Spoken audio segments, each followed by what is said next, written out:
So I thought I'd start with what came up for me years ago. I was a great avid reader of Hermann Hesse. And so the novel called Siddhartha came to mind. And of course, Siddhartha in the novel, if you're not familiar with it, he is seeking enlightenment. He is seeking the truth of what he is. He knows something's amiss. And so he goes through all sorts of phases. And toward the end of the book, he is just devastated. He is at wit's end. Nothing has worked. And he's very close to just tying a rock around his neck and throwing himself in the river. And by chance, the ferryman, the guy that runs the ferry across the river, catches him before he throws himself in the river. Now, I may be mixing things up. It's been so long, but it's a good story regardless. It's your story. It's my story. And so the ferryman, he says, okay, this is what I want you to do. This is what I do. Just sit on the bank of the river and watch the river and be the river. The river has all the answers.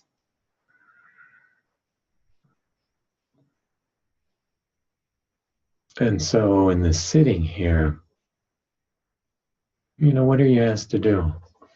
We're so busy running around. We have to attend to all these things, all these problems. They appear and disappear. We solve one, and then something else comes up, and we think we're moving someplace and we're accomplishing something. It's all great stuff. But on retreat like this, there's the opportunity to take a breather, to stand back, to go, what is it? What is really going on? And so it's much like plopping yourself in the chair and best or as sloppy as you can, just staying present with what is. It is much like being on the bank of the river. You're watching the river of appearance flow by, and you're not doing anything about it. You're just sitting and watching and sitting and watching and being with whatever is. And even if you don't feel still, you're with not feeling still. The body feels restless. You're being with the body feeling restless. If some great thought train takes over, what are you going to do? You're with that thought train until you notice you're lost in the thought train. And then something pops and you're just present again until something else takes over. You're just sitting and being present for what is, whatever that may be, with no agenda, even when there's an agenda to having an agenda. Just for a moment, you're just, all right, I give up without trying to give up. I'm just watching this flow of a river as it appears and disappears and appears and disappears.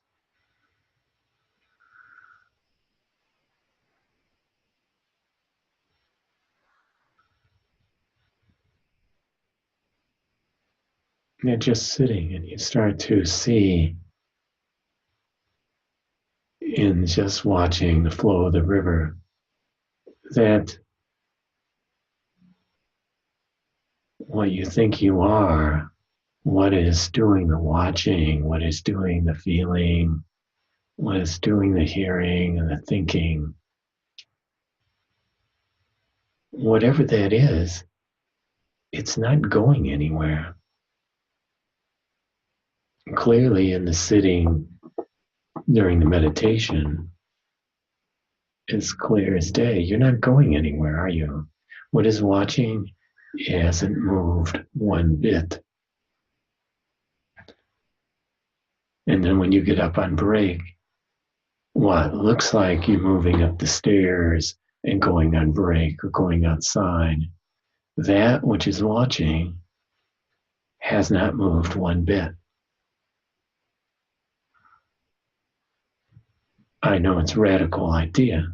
Viscerally, it looks like you're moving. But if you really watch, if you're not getting swept up in all the constructions that say you're moving someplace, you literally start to see that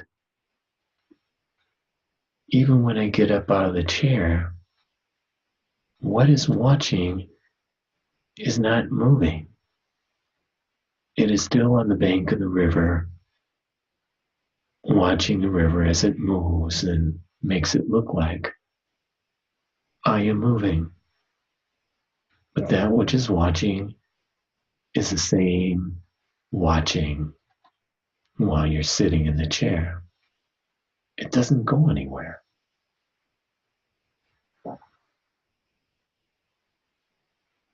You're sitting in what you fundamentally are. You're sitting in this watching.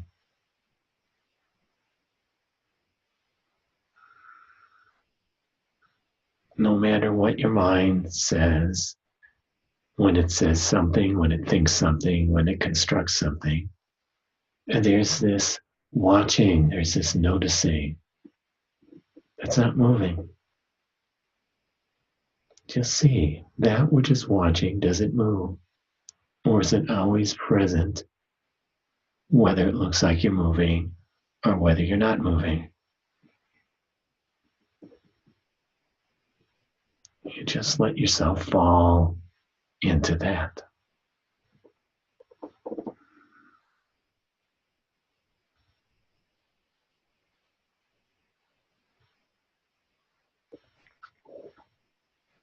Can you ever get away from that? You can't really define it. You can't really hold on to it.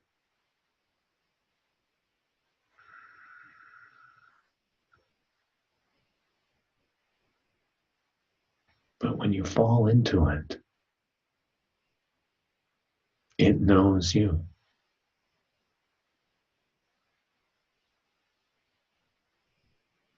In fact, the one that is looking for it, that one is just part of the moving river. That one really doesn't get it.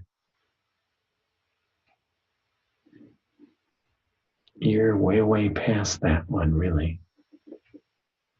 You're that which is being with the sitting. You're that which is being sat on. Playing with language here. You're sitting on it. What you think you are is sitting on it.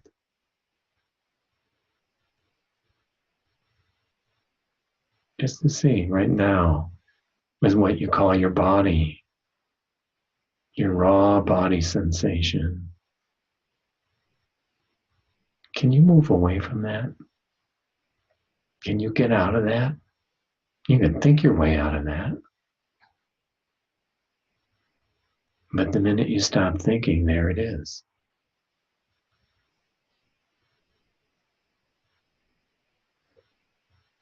It may feel more active, it may feel more painful, it may feel more pleasurable.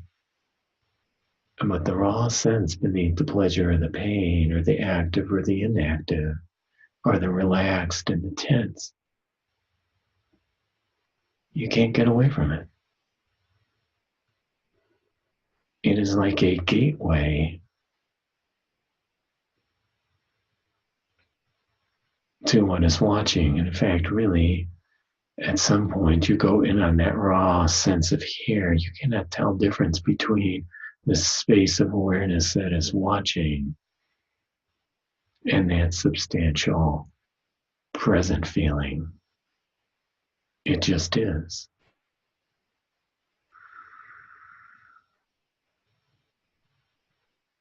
Does it mean all your life's problems go away? Maybe to a certain extent, but usually not. But does what you are sitting in,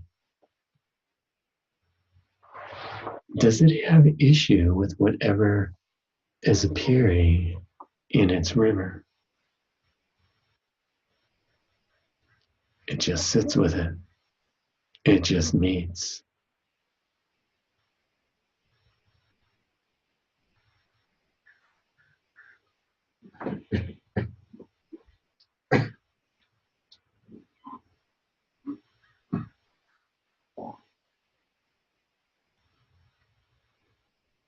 In fact, if you listen to it enough, if there's a willingness to keep sitting with it, it guides the experience. It guides the river. It may take a lot of detours, but it guides it.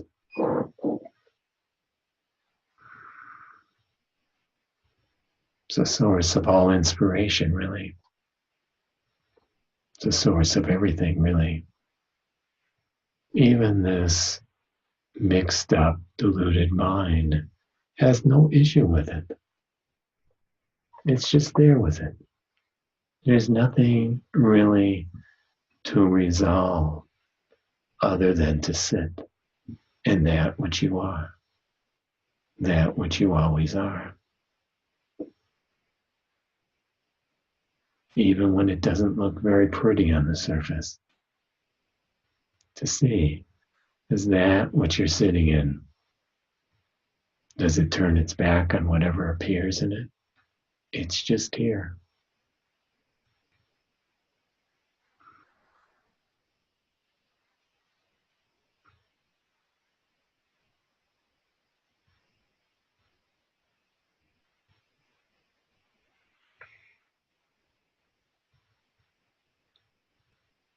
Just here.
And so what we're doing tonight is we're setting the tone. It takes a little bit to slow down. But as the days go on here, and the sitting builds,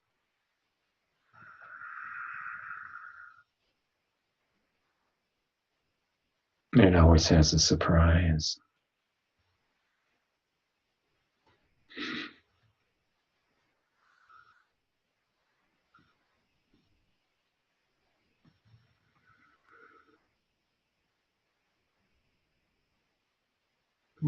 What you were speaking of, could we call that stillness?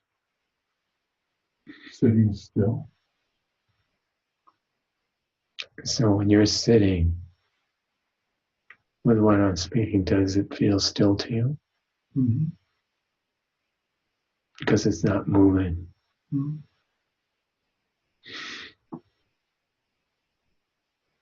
So yes, you could use the word still.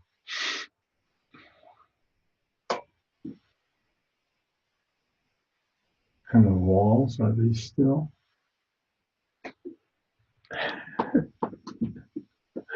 Well, let me look.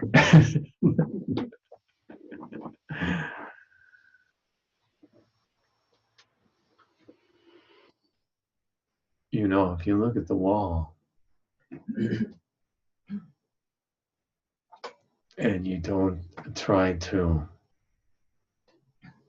define it as a wall,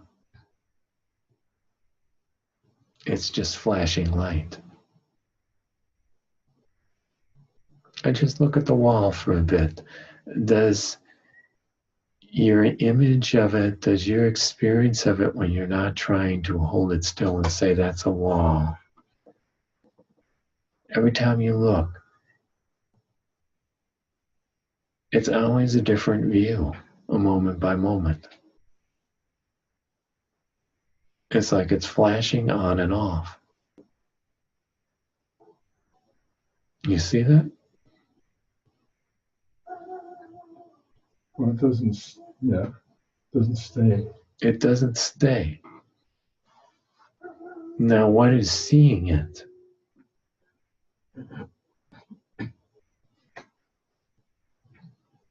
The viewing screen, you could say.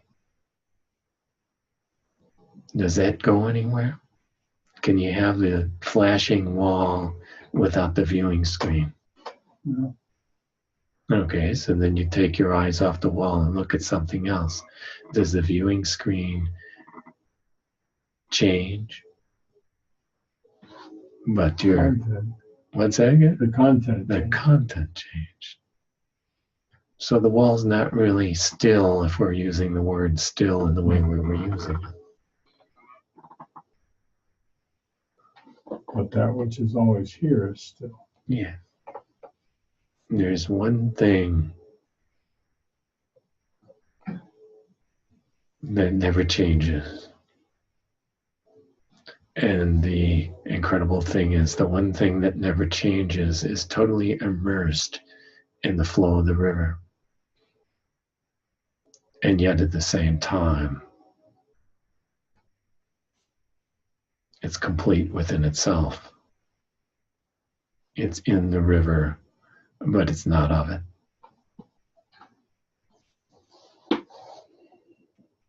Indestructible innocence.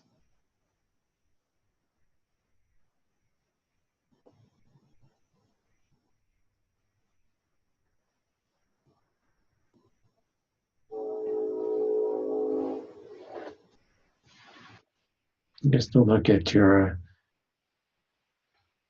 idea of Wesley comes and goes. What is it coming and going in?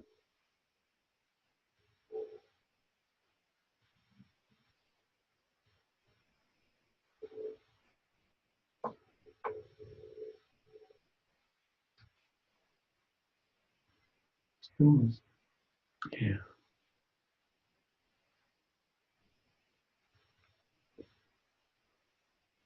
And that's what you let yourself fall into. You let that come more to the foreground than the background.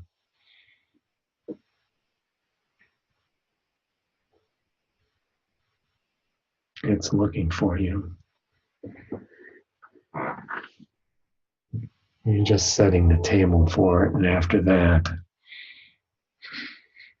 when it wants to rip open, it's going to rip open.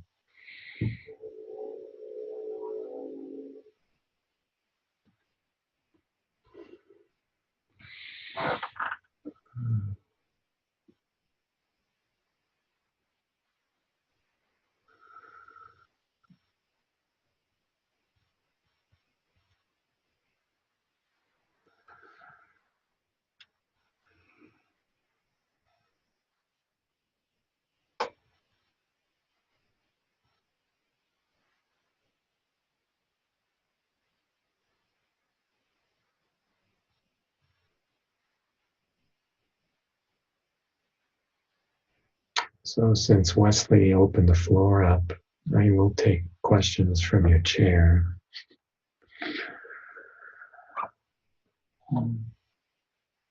Otherwise, we're just going to hang until the bell rings.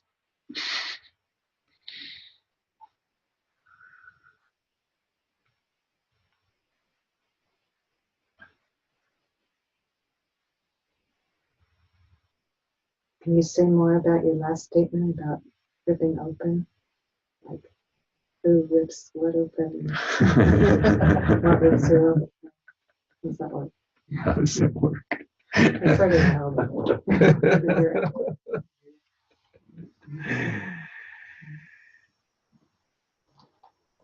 The thing about this is you cannot make it happen. The seeker cannot make it happen. In fact, what we are, it's already done. So you could say that what we are gets lost in an idea of itself. And so then the idea of itself says, I don't like this idea of myself. I want to get out of here. There's something I'm amiss, right? This is hell. This is suffering, right? It's called the human condition. And so there's a curiosity there, right? And so you get these tastes. You start to something every so often. Inspiration comes through and shows you something out of nowhere. You go, oh, wow, what's that? Right? I would assume that must have happened for you, or you wouldn't be going to these venues, right? Something you have had glimpses or scenes, but not the entire thing, right? It hasn't stuck, so to speak. So when those glimpses happen, it's like that's the ripping open. What made that happen? It just happened on its own. Grace took over for a moment and opened something up. Grace saw itself through you. And so that's the ripping open. We're sort of setting the table and going, okay, this is as far as I can take it. I'm this bumbling fool that just, here it comes. Oh my God, lost again. Oh, I'm screwing up this and this and this and this and this, right? But you're letting go of trying to make it happen. You're just like, okay, here I am. Take me if you're going to take me, but you're not even asking that. You're just being present as sloppy as you can. And then all of a sudden, something comes in and rips something open. Boom, least expected. And then usually the construct comes back and tries to put the pieces back together, or, something, a shred of it falls away and never comes back, but, it puts it back together. But you go, wow, something bigger is taking over here. Something's ripping me apart. Kind of works like that.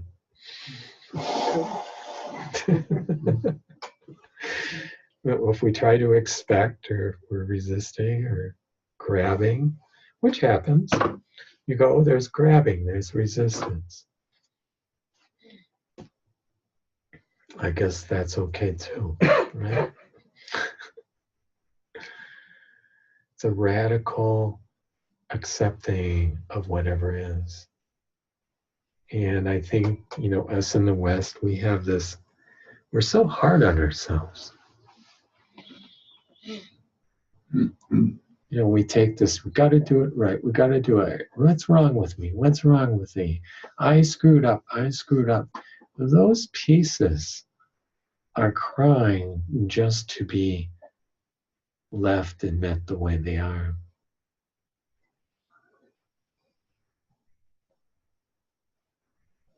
In fact, usually the deepest pain is the gateway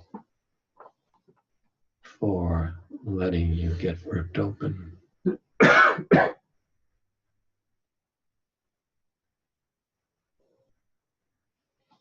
least it's always been like that for me.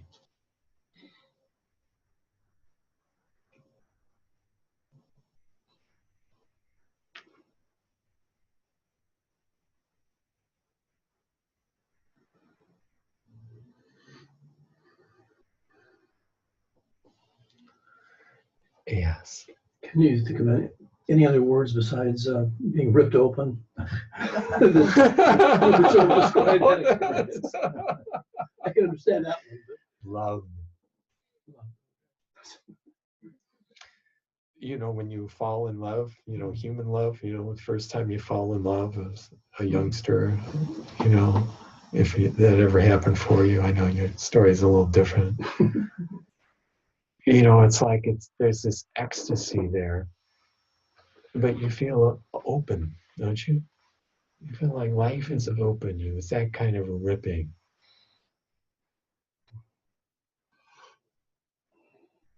Although in the process, sometimes it can hurt, but it's a good ripping.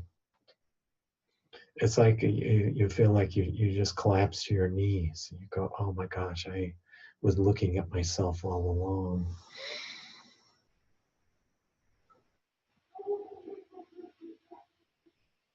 The seeker was the sought.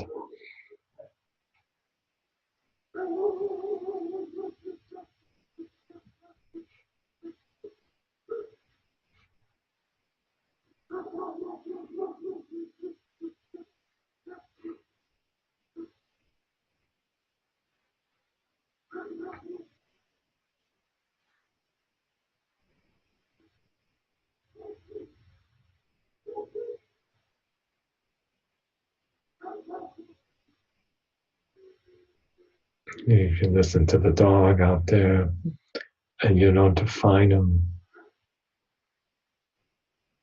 You feel every time he stops barking, you can feel the silent mystery.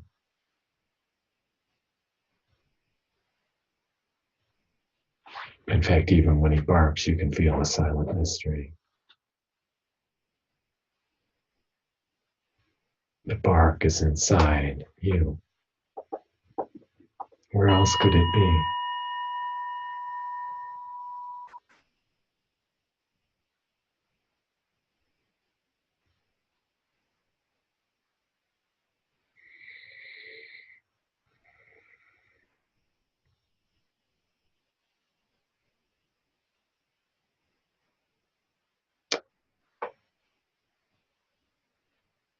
I wonder if it's, you said setting the table. I wonder when we sit still, we say, well, okay, so my body's still. And then what sometimes happens is that the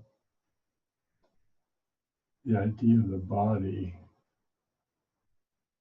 falls away. And then there's just stillness, just this ocean of stillness instead of my stillness that I'm trying to do. Yeah, that happens. And then the trick is when the body idea intention comes back to see, is that happening within the stillness? Is the stillness still there? Mm-hmm. In other words, we're looking for that place. We're looking for that place. That's not a state or condition. There's one thing where we're all interconnected, and that is always the same. And yet, as it expresses itself, it's never the same. As it expresses itself. It's never the same. Oh, yeah.